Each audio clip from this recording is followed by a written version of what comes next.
with like students, like they get their financial aid Mm-hmm. package, what would be like your tip, like navigating it, how to read it? Okay, I love this question. So, first thing I would say is always do your FAFSA, no matter Yeah. what school, even if you don't know what school you're going to go to. It's always important to get it done really early. In our state, the state of Texas, we actually have a priority deadline. Typically, it's January 15th for the fall. So, talking months in advance, and it's just so you can have the best opportunity of getting things like gift aid.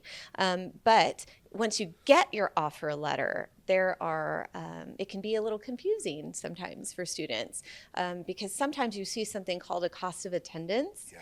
and it looks big.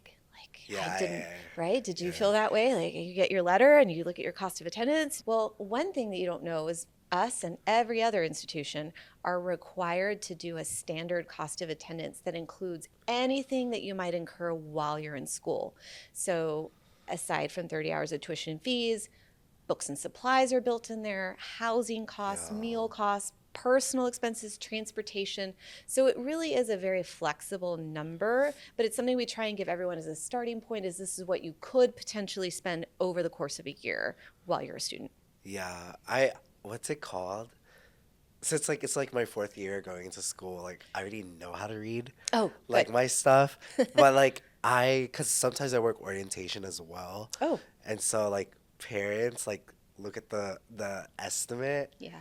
and they're like, oh my gosh, blah blah blah. Why? Like, how am I gonna send my kid to school? I'm like, wait, okay, if you're from here and your child's commuting, did you like take that out? Exactly. Like, look at your variables. It's not. It's just an estimate.